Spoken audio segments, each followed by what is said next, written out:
Eh bien, avec ce Saturday Night Main Event, on peut dire qu'on a eu la chance de voir un show de catch entremêlé entre toutes ces pubs. Et bonjour à toutes et à tous, on se retrouve aujourd'hui pour mon récap de Saturday Night Main Event. Et comme d'habitude, je vous invite à mettre un maximum de pouces vers le haut, à vous abonner. J'en demande 200 en ce dimanche 26 janvier. Petite précision, c'est un show que j'ai regardé en direct. C'est une précision qui va être très importante parce que mon ressenti en live n'est sans doute pas le même que quelqu'un qui n'aura pas eu toutes ces pubs, que quelqu'un qui n'a pas regardé ce show à 2h du matin. Bref, je préférais le préciser. Et le show va débuter avec Rhea Ripley qui défend son titre de championne face à Nia Jax. Encore une magnifique pop pour Rhea Ripley. Un combat qui va durer 10 minutes. Ma note pour ce combat est de 4 sur 5 et on va déjà le dire, au bout de 1 ou 2 minutes de combat, on a une pub. Et c'est ce qu'il va se passer pour à peu près tous les matchs. Une pub dès le début du match. Aux alentours de 1 ou 2 minutes de combat, on a une pub. Et en tant que Français, nous, sur YouTube, eh bien on ne va pas avoir les pubs américaines, mais on va avoir une musique. Je pense que vous l'avez tous en tête, pour ceux qui ont regardé ce show en live, avec simplement une image qui nous disait « Merci de regarder ce show, le show va reprendre dans quelques instants ». Mais cette musique, je l'ai encore en tête, elle me traumatise réellement. Mais mettons les pubs de côté parce que ce n'est pas dans ce match-là que les pubs m'ont dérangé, on en a qu'une au début. Eh bien j'ai adoré ce combat, j'ai adoré ce match entre les deux. Bizarrement c'est un match que j'attendais un peu, je voulais voir ce que ça pouvait donner, Rhea Ripley face à Nia Jax. Et surtout on voit une Rhea Ripley qui en ce moment combat chaque semaine ou presque. Depuis qu'elle est devenue championne, je retrouve la Rhea Ripley que j'aime. Elle a eu énormément de critiques concernant sa feud avec Liv Morgan. Alors tout n'était pas de sa faute évidemment, mais on n'avait pas senti une Rhea Ripley au top de sa forme. Et bien là, je retrouve la Rhea Ripley que j'aime. Je la trouve incroyable. On a d'ailleurs une Rhea Ripley dans ce match qui se prend pour Rey Mysterio. Les tornado DDT, des crossbody à l'extérieur du ring, un code red.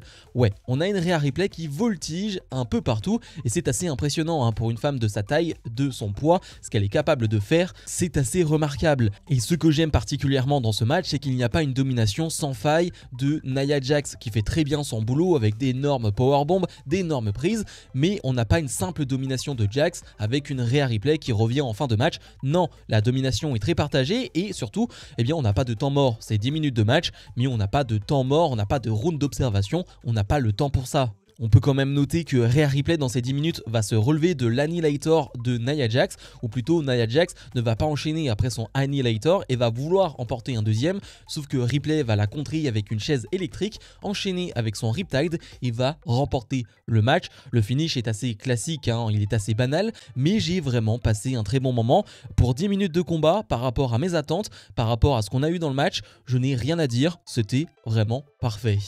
On enchaîne avec Bron Breakker qui défend son titre de champion intercontinental face à Sheamus. J'adore la tenue de Bron Breakker d'ailleurs pour ce combat.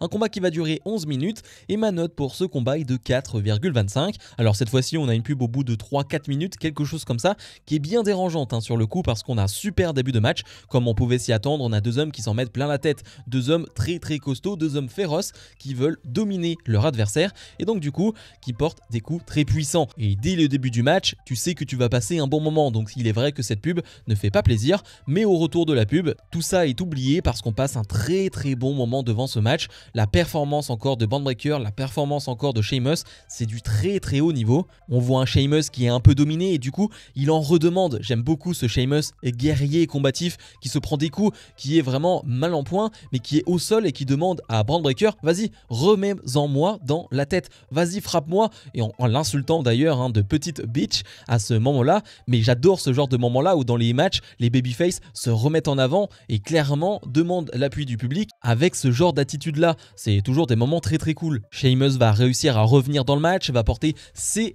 coups d'avant-bras sur le torse de Bron Breakker. D'ailleurs, on voit un Breakker qui souffre sur les coups d'avant-bras. On sent que sur le 10e, il en pouvait plus. C'était vraiment très puissant comme coup. Alors j'avance, mais il est vrai que je n'ai pas parlé de ce spear exceptionnel de Bron Breakker avant la pub. Il est vrai qu'il ne faut pas oublier ce spear qui a coupé Sheamus à l'extérieur du ring en deux, c'était sublime. Mais donc c'est un match où il y a quand même des gros enjeux. Le titre intercontinental, le titre de Grand Slam Champion pour Sheamus qui n'a jamais été champion intercontinental, et Sheamus va réussir à porter son dropkick. Son dropkick va simplement faire 2,99 parce que Bron Breakker va mettre le pied sur la corde, et bien que moi à aucun moment je n'y crois à cette victoire de Sheamus, en tout cas on va tout faire pour que tu y crois. Je veux dire, le 2,99 avec le pied dans les cordes de Bron Breakker, il est très bien fait, il est très bien réalisé. Le timing de Bron Breakker sur le pied dans la corde, il est magnifique. Rien à dire. Sheamus va vouloir enchaîner, sauf que Bron Breakker va rebondir dans les cordes. Énorme spear, ça fait 1, ça fait 2, ça fait 3, et ça fait un Bron Breakker qui conserve son titre de champion intercontinental. Ce n'est pas une surprise pour moi, j'ai vu pas mal de déçus dans les commentaires sur les réseaux sociaux. Honnêtement, comme je l'ai dit, ce n'est pas une surprise. Je m'attendais pas à voir Sheamus champion intercontinental lors d'un simple Saturday Night Main Event. Possiblement pour WrestleMania, pour l'Elimination Chamber, en tout cas pour un PLE, j'imagine, oui, un Sheamus champion intercontinental, mais pas dans ce genre de show.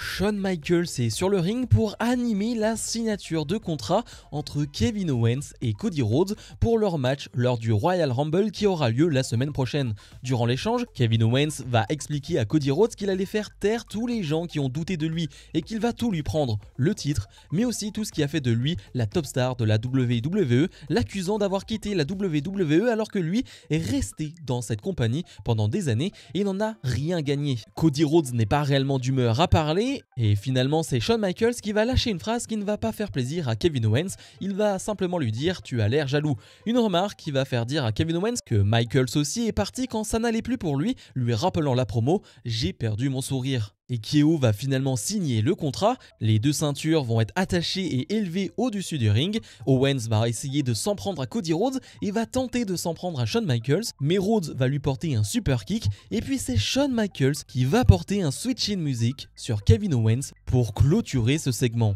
Alors déjà, j'ai trouvé que le segment était bon dans ses propos, parce qu'encore une fois, j'aime beaucoup l'attitude des deux. Un Kevin Owens qui cherche encore à parler, mais qui cherche encore à tacler, à taquiner Cody Rhodes. Il a encore cette aigreur en lui. Dès qu'il peut essayer d'en mettre plein la tête à Cody Rhodes, il le fait. Alors que de l'autre côté, on a un Cody Rhodes qui n'en a rien à faire. On a un Cody Rhodes qui est lassé de tout ça, qui ne veut même plus parler, parce qu'il sait que ça ne mène à rien. Il a compris l'attitude de Kevin Owens, il a compris qui il était aujourd'hui, et il en a plus rien à faire. Et j'aime bien aussi l'attitude d'un Shawn Michaels qui nous rappelle le bon vieux Shawn Michaels, avec cette petite phrase de tu as l'air jaloux qui, on sait très bien, va faire en sorte que Kevin Owens va péter les plombs, puis enchaîner avec le switch in music que je dois dire n'est pas du tout bien filmé parce qu'on a un changement de plan de caméra à ce moment-là, et c'est bien dommage parce qu'un switch in music c'est quand même mieux quand il est bien filmé, donc c'est ma petite déception du segment. Mais on s'en doutait que Shawn Michaels allait être impliqué physiquement dans ce segment. Il a failli prendre un pile driver, mais finalement c'est lui qui en sort gagnant avec Cody. C'était cool, honnêtement c'était vraiment très cool par rapport à mes attentes, autour de Shawn Michaels et de son rôle. J'ai été satisfait. Jacob Fatu fait face à Braun Strowman, et là je ne vais pas noter le match. Alors j'ai bien aimé le match, mais c'est pas le match que je vais noter, c'est le segment, c'est cet angle en entier, parce que c'est finalement ça qu'on va retenir, c'est l'entièreté de ce segment, de cet angle, et c'est un 5 sur 5 de mon côté, c'est la perfection. Si tu voulais mettre en avant Jacob Fatu, si tu voulais montrer qu'il est puissant, qu'il est dangereux, qu'il est menaçant, qu'il est monstrueux, c'était le meilleur moyen possible. Pour en revenir à ce combat, on a un match de 8-9 minutes, quelque chose comme ça, qui est bon. On a un Braun Strowman qui, encore une fois, montre qu'il a des gros problèmes au genou, lorsqu'il fait son train-train à l'extérieur du ring 3 fois d'affilée. Tu vois que les genoux sont à 2 doigts de lâcher encore une fois. À la fois ça me fait de la peine de voir qu'il tente encore de le faire et qu'il essaye de tout donner, et d'un côté je me dis qu'il est quand même bien courageux et il a tout mon respect. Faire ce qu'il fait avec son poids, avec ses problèmes de genoux, bref c'est assez dingue et il a tout mon respect. Mais ouais, le match est bon, franchement pendant 8-9 minutes on a deux colosses qui s'en mettent plein la tête et c'est très cool.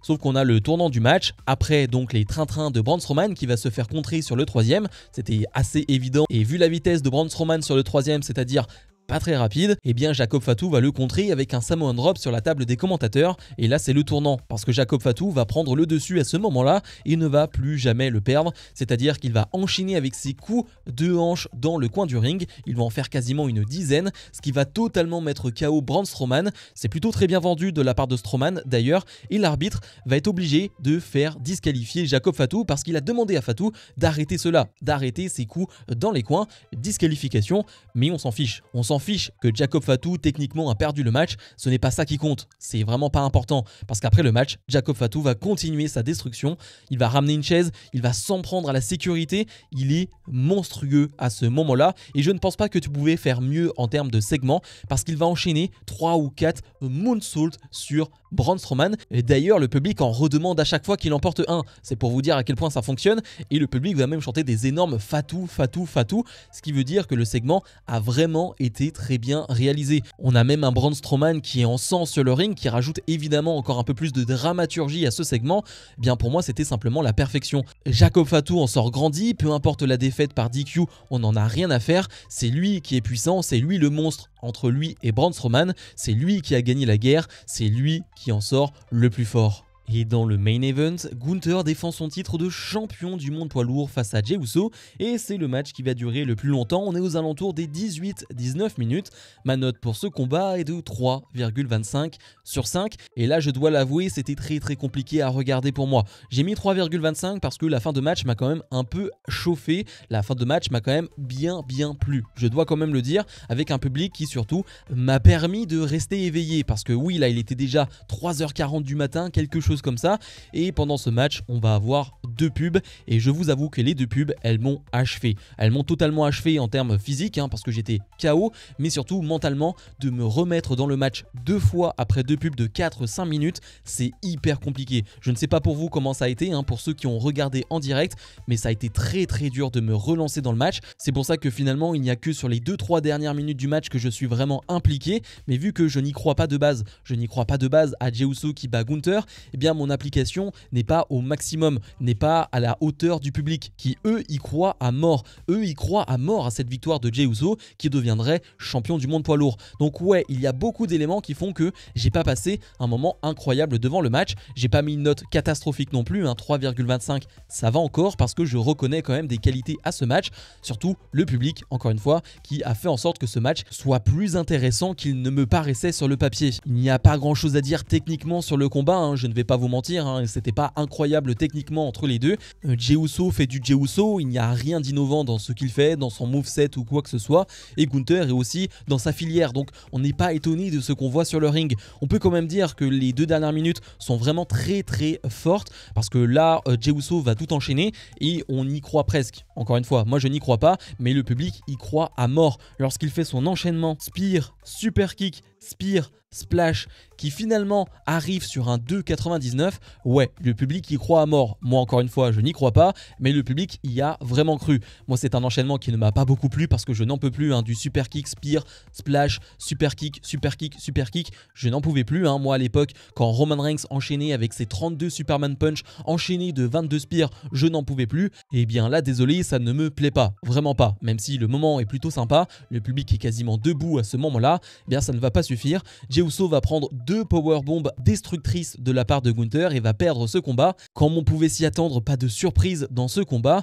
et on a donc un show qui se termine avec Gunther qui pose avec son titre de champion du monde poids lourd. Un bilan de ce Saturday Night Main Event, et bien de mon côté on sera sur un 8 sur 10. Je pense vraiment que mon moment aurait été meilleur si je n'avais pas regardé ce show en direct. S'il n'y avait pas eu les pubs, si je pouvais passer les pubs, clairement le moment aurait été meilleur, ça je n'en doute pas. Si j'avais regardé ce show le matin même, eh bien ça aurait été plus cool. Et d'ailleurs dites-le moi, si vous avez regardé ce show, eh bien pas en direct, eh bien si votre expérience a été différente.